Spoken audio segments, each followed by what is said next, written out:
பெருமானார் ஸல்லல்லாஹு அலைஹி வஸல்லம் அவர்களுடைய மகத்துவத்தை எல்லா நபிமார்களும் தங்களுடைய உம்மத்துக்கு சொன்னாங்க. அப்போ வேதங்கள்ல அவர்களுக்கு வைக்கப்பட்ட பெயர் என்ன? அஹ்மத் இல்லையா? ஆனால் பெருமானாருடைய பாட்டனார் அப்துல் முத்தலிப் அவர்கள் தன் பேர குழந்தைக்கு வைத்த பெயர் என்ன? முஹம்மத்.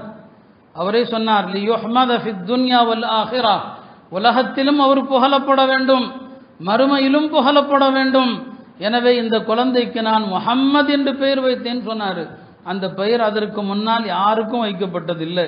முஹம்மதுங்கிற அந்த பெயர் வரை யாருக்கும் வைக்கப்பட்டதில்லை. அல்லாஹ் அத்தகைய ஒரு பெயரை அவங்களுக்கு தேர்வு செய்கிறான், முஹம்மத் அஹ்மத் இல்லையா?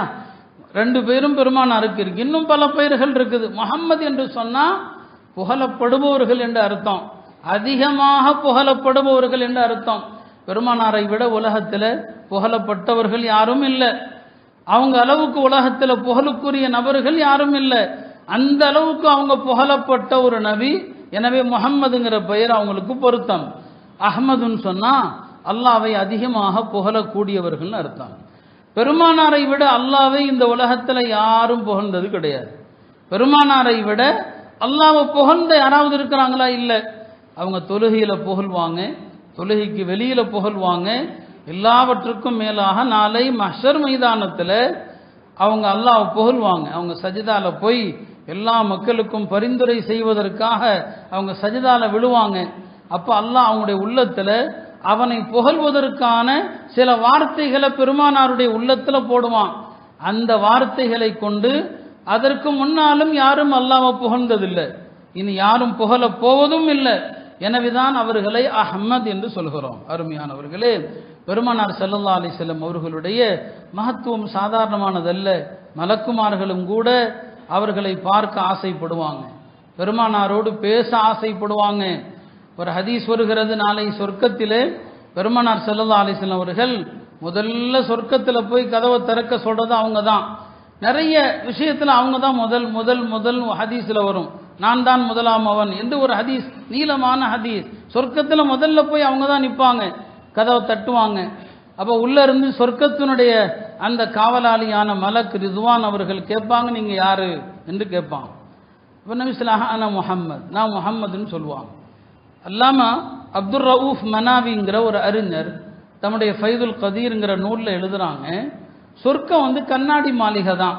உள்ளே இருக்கிறவர் வெளியில் நிற்கிறவங்கள பார்ப்பாங்க, வெளியில் உள்ளவங்க உள்ளே நிற்கிறவங்கள பார்ப்பாங்க. அப்படியானால் ரிதுவான் நீங்கள் யாருன்னு ஏன் கேட்குறாரு? வெளியே நிற்கிறது பெருமானார் என்று அவருக்கு தான் தெரியுமே. நபி ஸல்லல்லாஹு அலைஹி வஸல்லம் தான் நிற்கிறாங்க, அதை அவர் உள்ளே இருந்து பார்க்க தானே செய்கிறார். பார்க்கும்போது ஏன் கேட்கணும், நீங்கள் யாரென்று ஏன் கேட்கணும்? இந்த கேள்வி எழுப்பிட்டு அவங்களே பதில் சொல்கிறாங்க, வெளியே நிற்பது முஹம்மது ஸல்லல்லாஹு அலைஹி வஸல்லம் என்று தெரிந்தாலும் பெருமானாரோடு பேசுவதை அவர் பாக்கியமாக கருதினார். பெருமானார்கிட்ட ஒரு 2 வார்த்தை பேசலாம், நீங்கள் யாருன்னு கேட்டால் அவங்க முஹம்மதுன்னு சொல்ல போகிறாங்க. இதை வைத்து அவங்கள்ட்ட பேசுவதற்கு ஒரு வாய்ப்பு கிடைக்குது அல்லவா? மலக்குமார்கள் நபி ஸல்லல்லாஹு அலைஹி வஸல்லம் அவர்களோடு பேசுவதில் இன்புற்றார்கள். அதனால தான் அவர் கேட்கிறாரு, நீங்கள் யாரு என்று கேட்கிறாருன்னு சொல்கிறாங்க. அருமையானவர்களை, இப்படி வானவர்கள் எல்லாம் பெருமானார் ஸல்லல்லாஹு அலைஹி வஸல்லம் அவர்களை பார்ப்பதையும் அவர்களோடு பேசுவதையும் ஆசைப்பட்டாங்க. இல்லைங்களா? உலகத்திலேயே எல்லா மனிதர்களும் மிரளக்கூடிய, எல்லா மனிதர்களும் பயப்படக்கூடிய அல்லாஹ்வுடைய ஒரு பெரிய படைப்பு யாருன்னா மலக்குல் மௌத்து தான்.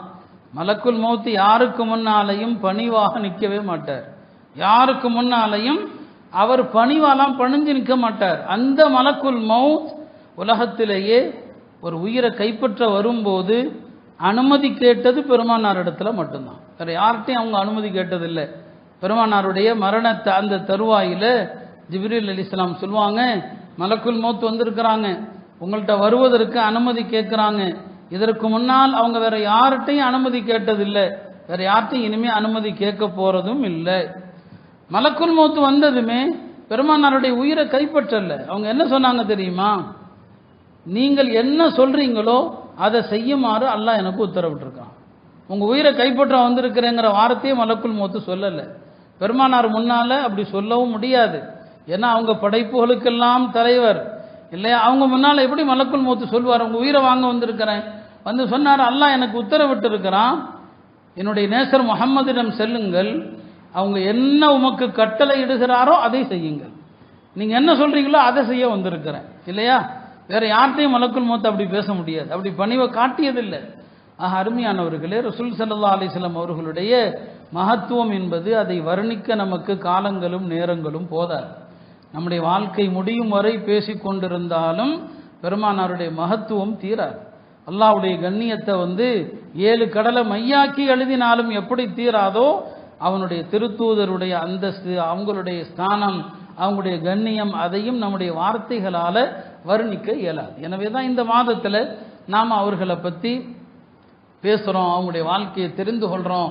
அவங்களுடைய அன்பு, அவங்களுடைய மஹப்பத்து நம்முடைய உள்ளத்தில் நிலைத்திருக்க வேண்டும் என்பதற்காக பேசுகிறோம். பெருமானார் ஸல்லல்லாஹு அலைஹி வஸல்லம் அவர்களுக்கு அல்லாஹ் நிறைய தனித்துவத்தை அல்லாஹ் கொடுத்துருந்தான். நிறைய அந்த தனித்துவம் இருக்குது, பெருமானாருக்கு மட்டுமே உள்ள தனித்துவம். நாம் அதை பற்றிய பல வாரங்கள் பேசலாம்.